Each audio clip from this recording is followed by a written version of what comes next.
Good morning, or afternoon, depends on what continent you're in. All right, welcome to the Sleek Streak Hangar. I don't really have a name of this channel yet, but it's going to be about North Pacific Plains. Those classic old birds that we used to play, if you're my generation, with as children. The nice thing about North Pacifics, the Sleek Streak, the Starflyer, the Skeeter, the Astronaut, what have you, or their full range of gliders, is that they're beautiful flyers. Made in the 50s, 60s, 70s, even after they sold the Comet, they still remain as some of the best flying little stick and rubber band models that you can get. Sleek Streak, too easy. Okay, now there's probably some debate whether or not, you buy one in a package that's 50 years old. Do you open it? Do you use it? Well, my methodology is yes, I do use them. But I also maintain some that are still in the package. And I'm going to hide this one package because I'm going to talk a little bit about dating these things. Now, North Pacific sprung from, as you heard if you watched my previous video, American Junior Model Aircraft Company, owned by Jim Walker. Then the Cleveland brothers split off, formed North Pacific, which was later then purchased by Comet, which is then purchased by Gwillows, which are still in business. Gwillows makes a line of very nice stick and tissue models, along with something similar to this, but I'm sorry, Gwillows. You should have kept that plastic clip that holds wings on, because they have a certain shelf life. You can use them, you can fly them, and then things go awry because of the wings had the dehedral pressed in, and unless you're willing to reestablish that dehedral, they just go awry. Anyway, you can tell the difference between the classic actual North Pacific planes, because generally speaking they come in yellow packages with red on them, and blue. In the case of this the Space Flyer, the little glider, yellow and blue, yellow and red and blue. Same goes for the Skeeter, another fine flying model. I'm combining words, flying model. Then it goes on to I believe 90% certainty that once they sold the Comet, this is when the change comes in. You start seeing packaging like this. Less detail on the picture of the airplane, and also there's a lot of black and purple on it. So true North Pacific, still very good. The same models, sold to Comet, different packaging. These right here, especially in the Sleek Streak, are the ones that I would say are affordable now. If you were lucky enough to find a Sleek Streak in packaging that looks like this, buy it. Even if it's $100, buy it, because they are rare. They are extremely rare. You can still go to eBay. I think that my Sleek Streak purchasing is done, so I will steer you to eBay. There's still some to be had. Not many, but there's still some to be had. Comet Sleek Streaks, Comet/North Pacific Sleek Streaks, as this is, but, take it on faith. You may wait a while, but you might not get it. Okay, so let's say you bought two.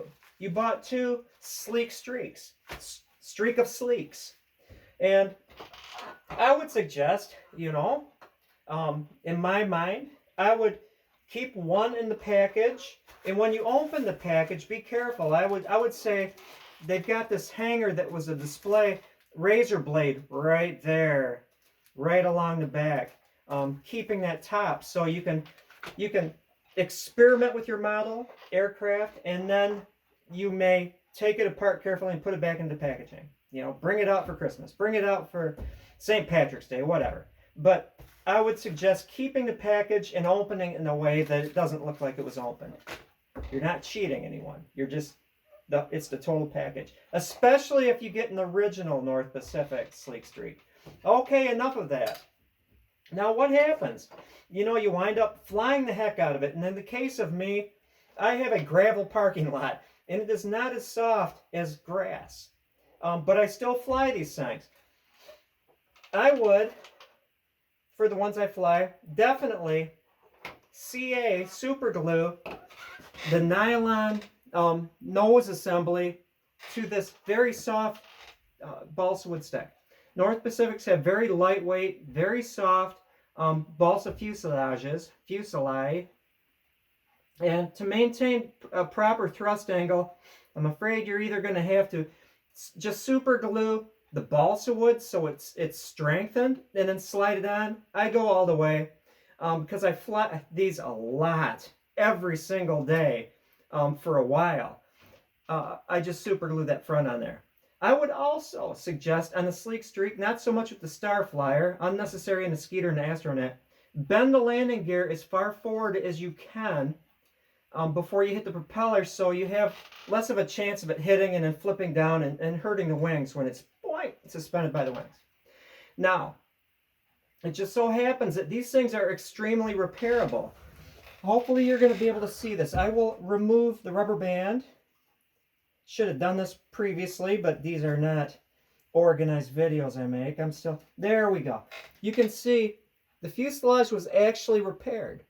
Now, in the case of the angle of the horizontal stabilizer, I actually took a razor blade, put the thing on the table, and sliced it because I needed more up elevator. Instead of constantly bending this, and then bending it, I changed the incidence by actually slicing a little triangle and then taking that triangle and to keep it square, reversed it. It's kind of a systematic thing. Reversed it and then put it on the top, that triangle, which then jimmied more incidence down. And so the fuselage is multi-piece, but it still works. In the case of the rudder, I actually knocked a little divot out of there. You can see this is a Frankenstein vertical stabilizer too, but by having, a little slot at the end, you're able to bend it a little easier because you don't have to have like this thing where it's attached to the base and getting, a good turn out of it. I always go for a left-hand turn following the thrust of the propeller. I always have those little divots in their second turn. Okay, now as far as the wing, North Pacific kind of took their wing slicing, their balsa slicing technology from American Junior, and the way they sliced it, the wings would be curled. It wasn't just because they were kind of pressed in the package. They actually had some airfoil put into them. But I took a cedar block or cedar board, ripping it on my table saw, setting the angle of the blade like this, and then ran it through this way with multiple angles, moving the fence, and then sanding it smooth, created the airfoil. And this airfoil jig / former is actually good for the whole range of them, from the Skeeter up to the Star Flyer. It's not that critical. I'm not going for a certain airfoil. All is fair in love and planes.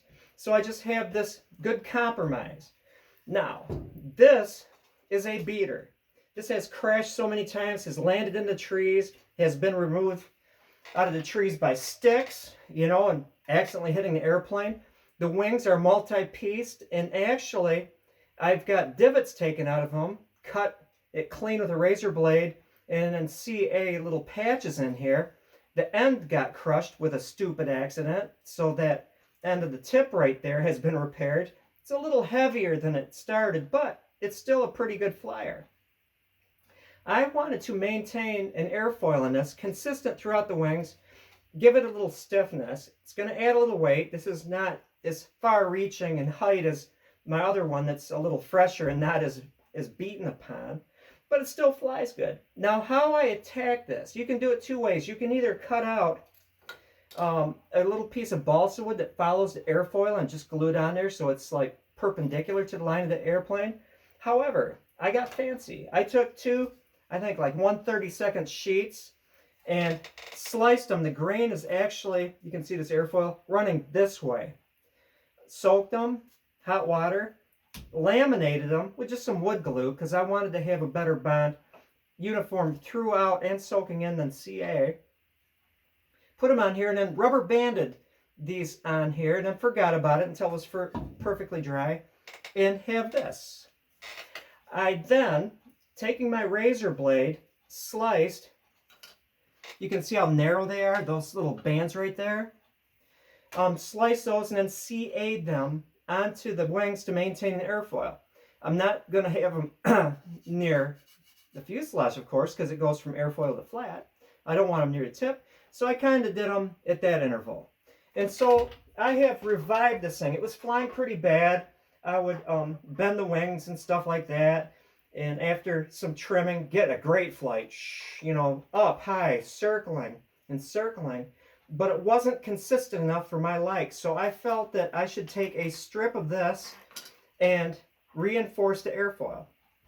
Very little weight added.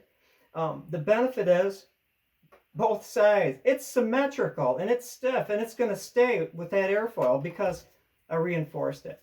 Let me just demonstrate a little bit of my rubber band technology. It's just this. And when I'm inducing an airfoil into my wings, be it a sleek streak or whatever, I use 6 rubber bands, just interval. And I've got index marks showing the highest point of the airfoil, and also the sleek streak has lines drawn on it, so that's pretty good. Okay, sports fans, now onto the rubber band. Chances are the rubber bands in any of these kits, old, 40, 50-year-old rubber band, not going to work. So what you need to do is go to the interweb and track down this tan. This is tan. Let me get this stuff right here. 1/4 pound of 1/8 inch contest rubber. Now, I'll make the loops out of this contest rubber. And if you're new to the airplane world, the deal is that the loops of rubber band, this is actually shorter than the maximum length of it, will be longer than what the stock was. And when it's completely unwound, you can see, look at that. And what I can do with this is I have a stooge set up. It's actually nothing more complicated than just like a screw-in hook. Put the rubber band on there and stretch wind it so you can get more winds. You can get more duration from the powered portion of the flight. And that's really about it. The first part is that tricky little bit of reinforcing the airfoil with not just a sheet with one edge cut into an airfoil, but actually laminating those tricky little deals on my airfoil form and then gluing them on there about, I don't know, 2/3 of the way from the fuselage. Not critical. Another part was how to recognize the original North Pacific packaging.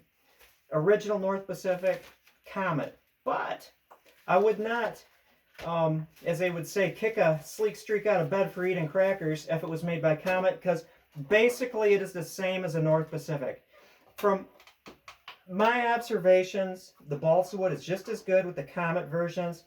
Some people have said that there's minor dimensional differences, but whatever they are very slight. As long as it says North Pacific right there, you're good. That is all. Thank you for watching. I appreciate it, and I might feature another model. I might feature the Skeeter. When it's better weather out here, it's kind of windy and crummy fall weather, and I have somebody here to hold the camera, I'll do some stretch winding and flying of each of these so you can see it. That's it. Ebidee, ebidee, ebidee. That's all, folks.